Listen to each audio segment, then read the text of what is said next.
unless it was your great-grandfather's dying wish that you get a 1600 on the SAT, please don't even bother unless it's for the bragging rights. Don't need a lot of friends, need a few real people.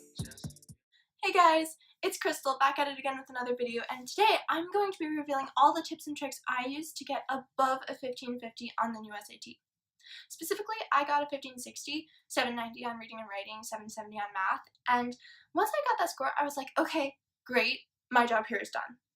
Because before I even get into any of the tips, I want to really hammer home for you guys that once you score above even 1500, and especially above 1550, you're okay. Seriously. You don't need to keep trying to get just another 10 points, if your score already falls within the average for the schools you're applying to. Basically what this translates to is if you have a 1550 or above, you're going to be eligible on the basis of your SAT score alone for pretty much any college in America that you're going to try and apply to.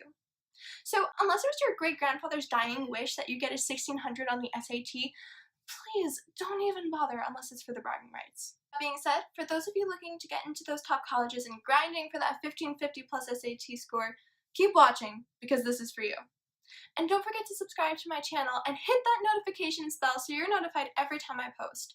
I love seeing you guys subscribe and comment and join the family, so every single one of you means so much to me, and seriously, thank you all so much for the support.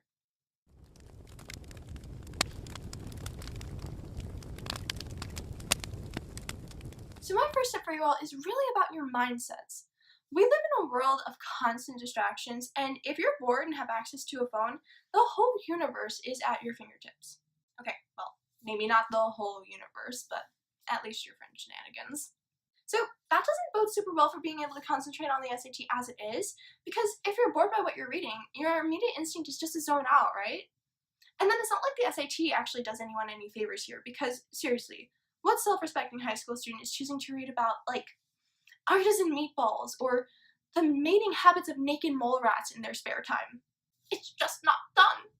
So when you're deep in there, answering questions, working through problems, you need to wake yourself up.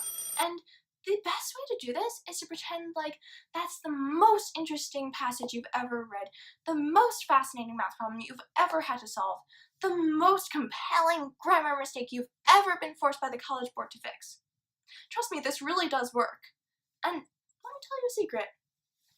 Sometimes you can pretend so hard that you trick yourself into actually being interested in the material.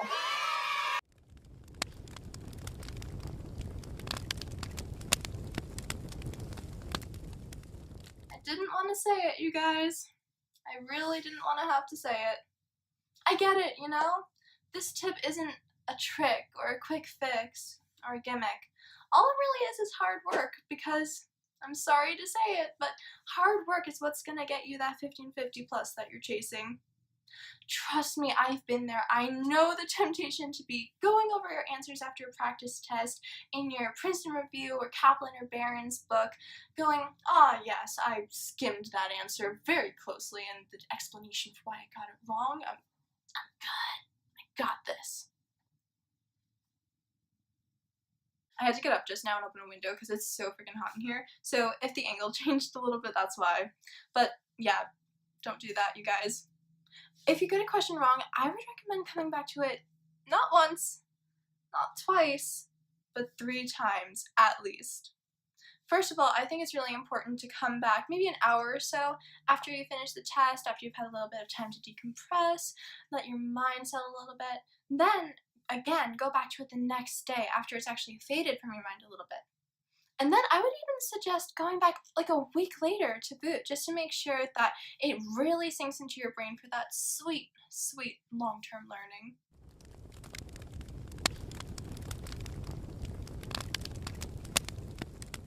Now, this is a point on which I kind of diverge from what some of the prep books say. In some places, you'll read that you should take the day off the day before the SATs, relax, get a good night's sleep. Now, while I am definitely in favor of getting as much rest as possible the night before the exams, I still really think that's important to cram the day before the exam. Or if you're really against studying the day before, at least cram the day before the exam. Either way, it's really important to make sure that you're studying anything that was giving you trouble before. Math formulas, grammar rules, everything that you need to memorize to make sure that it's fresh in your brain the day of.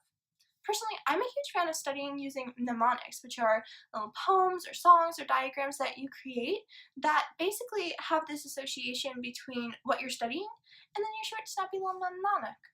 So some famous examples are like PEMDAS and Roy G. Biv, but then if you create your own, it's even better to have that specific memory and that association with whatever it is that you're trying to memorize so that you have it right fresh in your mind right before you go into the exam room so that you have that much better of a chance of acing your SATs.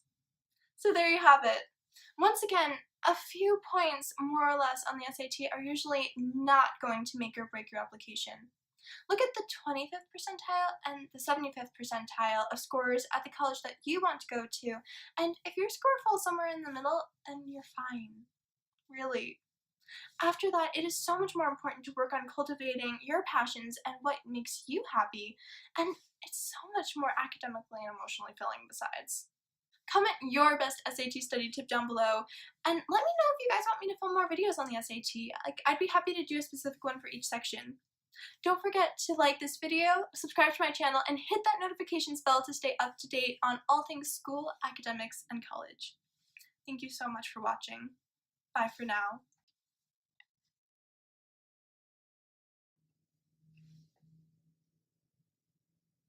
So that doesn't bode well for being able to concentrate on the SAT.